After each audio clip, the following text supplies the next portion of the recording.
Good afternoon, students. Sorry for the inconvenience in the morning. Now we are going to start the summary of our chapter, The Rise of Nationalism in Europe, which is the first chapter in history in NCERT book. Nation or state. A large number of people of mainly common descent, language, history, inhabiting a territory bounded by defined limits and forming a society under one government is called a nation.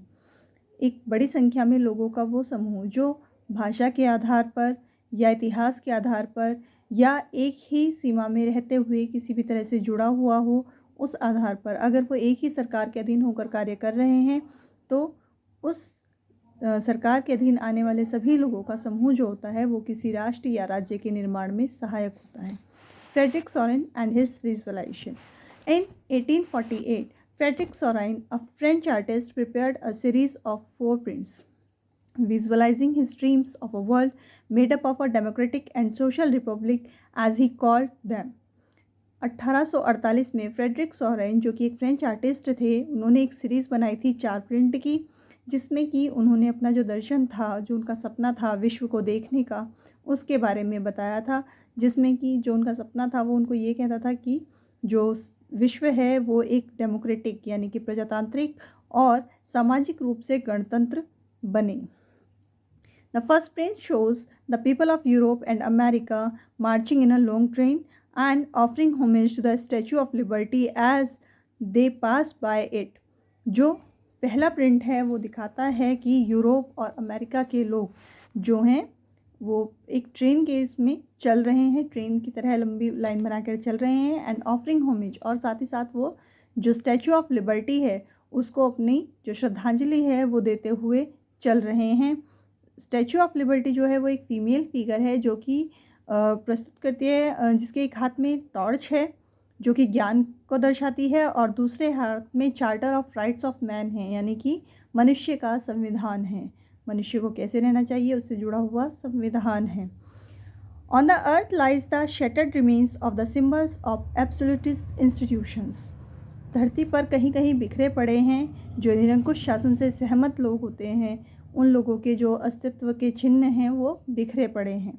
In Sorrieu utopian vision the people of the worlds are grouped as distinct nation identified through their flag and national costume. जो सोरेन का आदर्श लोग है उसमें जो व्यक्ति हैं वो अपनी एक अलग पहचान के रूप में जाने जाएंगे. हर देश का अपना एक अलग झंडा होगा, उनकी अपनी एक नेशनल कॉस्ट्यूम जो राष्ट्रीय वेशभूषा होगी वो उससे पहचाने जाएंगे. Leading the processions are USA and Switzerland followed by France and Germany. USA आगे आगे है, उसके पीछे स्विट्ज़रलैंड है, उसके साथ फिर फ्रांस, जर्मनी, और उनके बाद में ऑस्ट्रिया किंगडम ऑफ टू सिलिसीज जो राज्य है सी नदी के दोनों तरफ बसा हुआ वो, Lombardy, Poland, England, Ireland, Hungary and Russia, ये एक के पीछे एक लाइन में लगे हुए हैं. From the heaven above Christ, saints and angels gaze at the scene. आसमान में ऊपर से जो क्राइस्ट हैं वो और जितने संत हैं और एंजल्स जो देवदूत हैं वो सभी लोग इनको देख रहे हैं. The artist symbolise fraternity among the Nations of the world. जो उसमें उन्होंने दिखाया है वो ये है कि विश्व के सभी लोगों के बीच में भ्रातृत्व यानी कि भाईचारे की भावना है, सब आपस में मिलजुल कर रहते हैं. ये आपकी NCERT की जो बुक है उसके चैप्टर की शुरुआत में एक पोर्ट्रेट बनी हुई है, उसमें ये सभी चीज़ें दर्शाई गई हैं. The French revolution and the idea of nation. French revolution और जो राज्य बनाने का विचार है वो. Growth of nationalism in France. उसमें कुछ पॉइंट्स हैं, जिसमें पहला पॉइंट है growth of nationalism in France, यानी कि फ्रांस में जो राष्ट्रवाद की भावना है वो आगे कैसे बढ़ी. इंट्रोडक्शंस ऑफ, सेकेंड पॉइंट है introduction of various measures and practice created sense of collectivity identity among the people of France. कि जो अलग अलग तरीके से काम करने की जो विधियाँ थी वो सामने आती हैं जो कि लोगों के एक समूह को निर्धारित कर देती हैं कि ये लोग इस काम को करने वाले हैं और ये लोग दूसरे काम को करने वाले हैं. फ्रांस में इस तरह की कलेक्टिव एक्टिविटी होती हैं. Changes of monarchy and establishment of Republic, creation of new assembly. Monarchy यानी कि राजशाही का अंत हो जाता है और रिपब्लिक गणतंत्र की स्थापना होती है और वहाँ पर नई असेंबली, जो नया संविधान, नई क्या बोलेंगे, जो आपकी मंत्रिमंडल होता है वो नया बनकर आता है। Rise of Napoleon and his reforms, Napoleon का उदय और उसके द्वारा लाए हुए बदलाव। Revolutionaries help other people of Europe to become nation, और साथ ही साथ जो क्रांतिकारियों ने अन्य राज्यों को, अन्य देशों को आज़ाद होने में मदद की या उनको अपने विचार दिए वो। उसके बाद है the making of nationalism in Europe. Europe में नेशनलिज्म या राष्ट्रवाद कैसे आया। Germany, Italy and Switzerland were divided into kingdoms. Germany, Italy और स्विट्ज़रलैंड वो राज्यों में विभाजित थे। किंगडम, डचेस एंड कैंटोन्स, जो कि एक देश, उसके अंदर जैसे कि हमारा देश है, देश के अंदर राज्य हैं, राज्य के अंदर ज़िले हैं, ऐसे ही किंगडम, किंगडम के अंदर डचेस, डचेस के अंदर कैंटोन्स। These divisions were having their autonomous rulers. इन ये जो डिविजन्स थे इनके अपने अपने अलग अलग शासक हुआ करते थे। जैसे कि अभी भी देश का शासक प्रधानमंत्री होता है, राज्य का मुख्यमंत्री होता है और जिले का जिलाधिकारी होता है। यूजेस ऑफ डिफरेंट लैंग्वेजेस, अलग अलग भाषाएं। राइज ऑफ मिडिल क्लास, मध्य वर्ग का उभर कर आना। Industrialisation in England, emergence of a working class and liberation. जो इंडस्ट्रियलाइजेशन हुआ इंग्लैंड में, उसमें जो वर्किंग क्लास है उसका उभर कर आना और जो लिबरल्स हैं उनका अलग से ग्रुप बनना।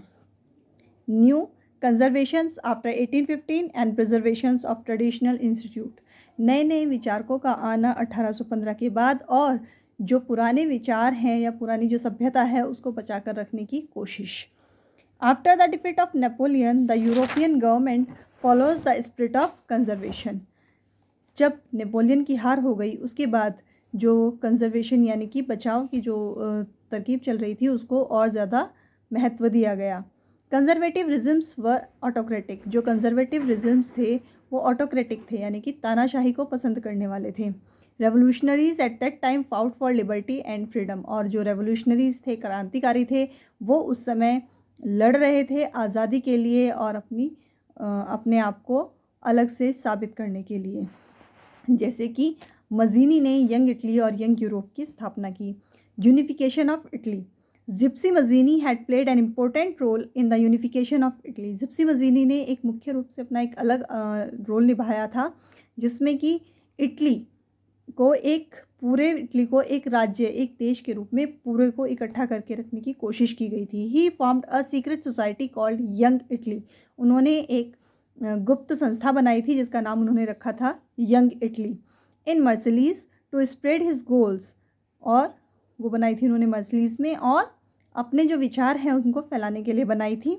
ही believed Italy could not continue to be a patchwork of small states and had to be forced into a single unified republic. उनका मानना था कि इटली छोटे छोटे राज्यों में विभाजित होकर आगे नहीं बढ़ सकता है, इसलिए उसको पूरे को एक ही राष्ट्र बनकर रहना चाहिए ताकि ये एक गणतंत्र के रूप में आगे बढ़ सके।